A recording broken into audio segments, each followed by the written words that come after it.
जय हिंद फ्रेंड्स। आज हम बात करेंगे पानीपत के प्रथम युद्ध की, जो 20 अप्रैल 1526 को पानीपत में बाबर और इब्राहिम लोदी के बीच में लड़ा गया था। यह युद्ध इसलिए इतिहास में महत्व रखता है क्योंकि इस युद्ध ने मुगलों के भारत में स्थापित होने का द्वार खोल दिया। ये वो लड़ाई है जिससे मुगल अपनी सत्ता स्थापित करने में सक्षम हो सके। और तो आज हम इसी लड़ाई के बारे में जानेंगे। ये लड़ाई कैसे हुई थी, इसमें सैनिकों का प्रयोग कैसे किया गया था। सैनिक, इस लड़ाई से हमें ये सीखने को मिलता है कि कम सैनिकों के बावजूद भी किसी बड़े बड़े युद्ध को जीते जा सकते हैं। जैसा कि आगे चल करके हमें शिवाजी के टाइम पीरियड में देखने को मिलता है, जो गोरिल्ला वार पद्धति से युद्ध करते हैं और उस युद्ध में सैनिक की एक छोटी सी टुकड़ी बड़े बड़े सैनिक टुकड़ियों को, बड़े बड़े सैनिक समुदायों को परास्त कर सकती हैं। जैसा कि हमने शिवाजी और औरंगजेब के युद्धों के बीच में और उनकी सेनाओं की गोरिल्लावाद पद्धति में देखा। तो आज हम बात करेंगे पानीपत के, जो 20 अप्रैल, कभी कभी कोई इतिहासकार, कोई ग्रंथ 21 अप्रैल भी मानते हैं। दोनों हो सकते हैं, 20 और 21 अप्रैल दोनों लगभग माना जा सकता है, क्योंकि उतनी फिक्स डेट आज तक पुरातत्वविदों ने अभी क्लियर लगभग मानते हैं, क्लियर हुआ है। इस युद्ध में बाबर ने फतेह हासिल किया और इब्राहिम लोदी की 1 लाख से बड़ी सेना को धूल चटा दी। धूल। इस युद्ध के पृष्ठभूमि को अगर हम समझने की कोशिश करें कि युद्ध भूमि मतलब ये पृष्ठ लड़ने से पहले क्या माहौल था, तो जब बाबर भारत में प्रवेश कर ही चुका था, लगभग पंजाब में अपना आश्रय बना चुका था। पंजाब में धीरे धीरे उसने अपना स्थान स्थापित करने की प्रक्रियाओं में बढ़ रहा था। इब्राहिम लोदी ने बाबर ने अपनी एक छोटी सी सैनिक टुकड़ी इब्राहिम लोदी के बारे में जानकारी, उनके सैनिकों, उनके युद्ध कौशल को जानकारी लेने के लिए भेजा। और उस सैनिक टुकड़ी से बाबर को ये पता चला, युद्ध 20 अप्रैल से, युद्ध से 7-8 दिन पहले की बात है, बाबर को ये पता चला कि जो इब्राहिम लोदी की सेना है वो धीरे धीरे एक मील करते हुए पानीपत की तरफ, या कह सकते हो पंजाब की तरफ बढ़ रही है। और इस स्थिति को देखते हुए बाबर ने भी अपने सैनिकों को धीरे धीरे बढ़ने का संकेत दिया और अंततः 19 अप्रैल तक ये सैनिक दोनों 19-20 अप्रैल को अंततः पानीपत के मैदान में एक दूसरे के समीप आ खड़े हुए। युद्ध के एक दिन पहले एक रात में बाबर ने अपनी सेना की कुछ टुकड़ियां फिर भेजी और जो बुरी तरीके से इब्राहिम लोदी के सैनिकों ने उन्हें रोक डाला। तो हम इस युद्ध को लड़ने से पहले की जो तैयारियां थी बाबर की, उस पर अगर थोड़ा नजर डालें तो कैसे तैयारियां की गई थी। युद्ध से पहले कम सैनिकों, उसने तुलुगुमा नीति सीखी थी जो अपने देश में, उसको यहाँ पर लागू करने और लागू किया भी, और तोपों का प्रयोग किया उसने। सर्वप्रथम बाबर को युद्ध से पहले गुप्तचर भेजने के कारण 6-7 दिन का मौका मिल गया इस युद्ध की तैयारी के। और इसमें बाबर ने बहुत महत्वपूर्ण, बहुत ही अच्छी तरीके से अपने सैनिक की व्यूह रचना कर ली। जैसे कि उसने अपने सैनिकों की कमांड, केंद्रीय शक्ति अपने हाथ में ली, केंद्रीय क्षमता अपने हाथ में ली और एक एक करके अपने सैनिकों को उसने सजाना शुरू किया। तो सबसे पहले उसने 700 पहिएदार गाड़ियों का प्रयोग किया, जिन गाड़ियों का प्रयोग पहले असबाब की ढुलाई के लिए किया जाता था। असबाब वो सामान होते थे जो सिल्क रोड पर व्यापार होते थे, उसमें सामानों के हेरफेर में उसका प्रयोग किया था। उसने प्रयोग किया, 700 पहिएदार गाड़ियों का प्रयोग किया और उन गाड़ियों को एक केंद्रीकृत, एक गोल आकार में, एक चंद्राकार आकार में एक दूसरे से सटा के लगा दिया और उन गाड़ियों के पहिए को कच्ची खाल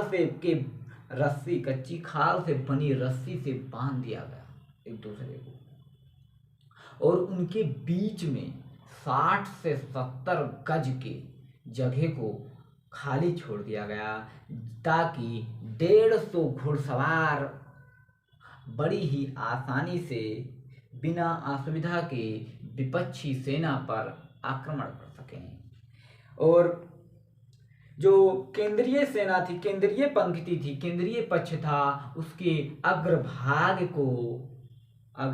को जो पेड़ थे, जो झाड़ियां थी, उनको साफ कर दिया गया ताकि युद्ध में कोई अवरोध ना उत्पन्न हो। बाबर के पास 14 ऐसी मैदानी तोपें थी जिन्हें 2-2 की संख्या में लकड़ी की विशाल तोप गाड़ियों पर लाद कर केंद्रीय पंक्तियों के आसपास उनको एक एक की श्रृंखला में लगाया गया था और उनके सुरक्षा के लिए आसपास लकड़ी के फट्टों से बनी वह छबीते, जिसे ढाल कहते हैं, मतलब तैयार ढाल लगाए हुए कई तोपची और कई अन्य सैनिक तैनात थे। तोप खाना जमाने के संबंध में बाबर कहता है कि तोप गाड़ियों को जंजीरों के बजाय कच्ची खाल की बनी रस्सी से इस्तेमाल कर ऑटोमन विधि द्वारा एक दूसरे से सटाकर जोड़ दिया जाता था और प्रत्येक 2 तोप गाड़ियों के बीच 5 या 6 गोल, मतलब 2 तोप गाड़ियों के बीच 5 या 6 सैनिक वक्षभीत लिए तैयार रहते थे। और बाबर को ये पूरी व्यवस्था करने में 5 से 6 दिन लगे। उसके बाद में जो उसके तोपखाने की सहायता के लिए 2 प्रसिद्ध तोपची, तोप को चलाने वाला जो थे, जिसमें खुसरो कुकुलदस और मोहम्मद अली जंग की कमान में सॉरी, मैं गलत बता रहा हूँ। जो खुसरो कुकुलदस और मोहम्मद अली जंग थे, इनकी जो कमान थी, इनको अग्रिम पंक्ति की सुरक्षा पंक्ति में लगा दिया गया तोप खाने की देख रेख में। उसके बाद में हुमायूं और ख्वाजा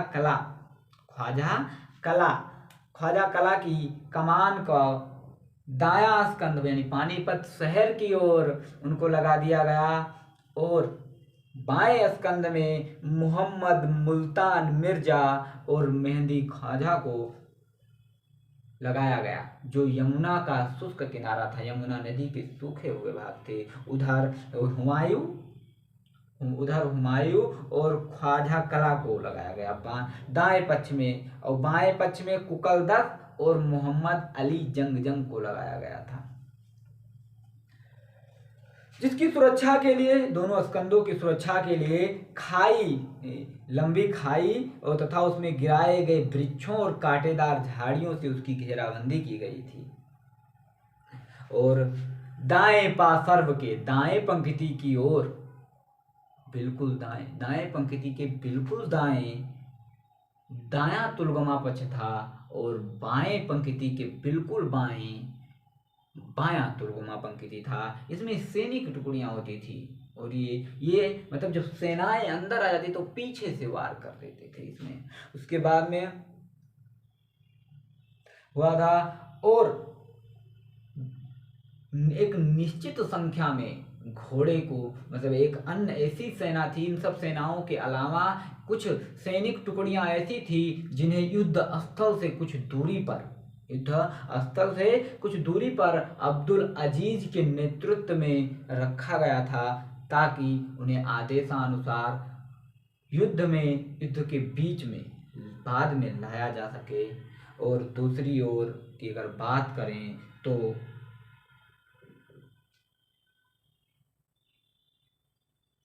दूसरी ओर की बात करने से पहले अगर हम इनके दो तोपचियों के बारे में जान लें, जो बहुत तोपखाने जमाने के दो प्रसिद्ध तोपची हुआ करते थे, उनका नाम था, जो मध्य एशिया के बेहतरीन, सेंट्रल एशिया के बेहतरीन तोप चलाने वाले थे, उनका नाम था उस्ताद अली कुली और मुस्तफ़ा नामक दो विख्यात तोपचियों ने उन तोपों को, जो 14 मैदानी तोपें थीं, उनको चलाने के लिए बाबर ने नियुक्त किया था। अगर हम बात करें अब दूसरी तरफ की सेना की, इब्राहिम लोदी की, तो लोदी की जो सेना थी भारी भरकम सेना, इसमें बहुत संख्या में पैदल सैनिक, बहुतों की संख्या में घुड़सवार, और ये सेना जो थी कई छोटे छोटे टुकड़ों में बटी हुई थी।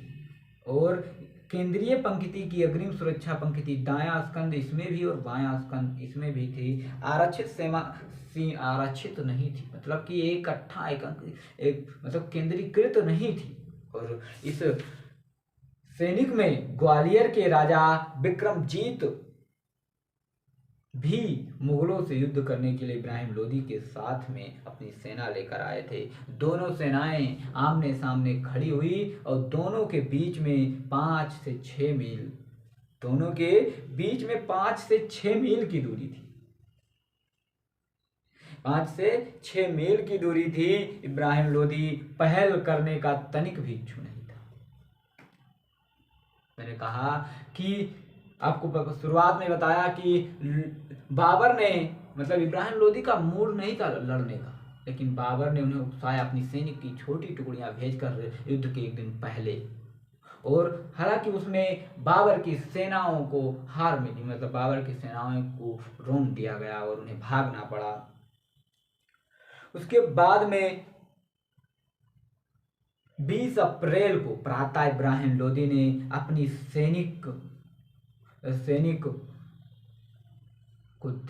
आदेश दे दिया कि आओ हम लोग कूच करते हैं। और उनकी दोनों सेनाएं आपस में लड़ने के लिए अग्रसर हुई और एक दोनों सेनाओं में घमासान युद्ध हुआ। इब्राहिम लोदी और उसके मित्र ग्वालियर के राजा विक्रमजीत सहित लगभग इस युद्ध में 15-16 हजार लोग मारे गए। अगर बाबर के शब्दों में अगर हम कहें कि जब युद्ध भड़का तब सूर्य एकदम सिर के ऊपर था। दोपहर तक घमासान युद्ध होता रहा। दोपहर की बीत गई, शत्रु को बुरी तरह कुचल कर पराजित कर दिया गया। हमारे मित्र प्रसन्न हो खुशियां मना रहे थे। ईश्वर की दया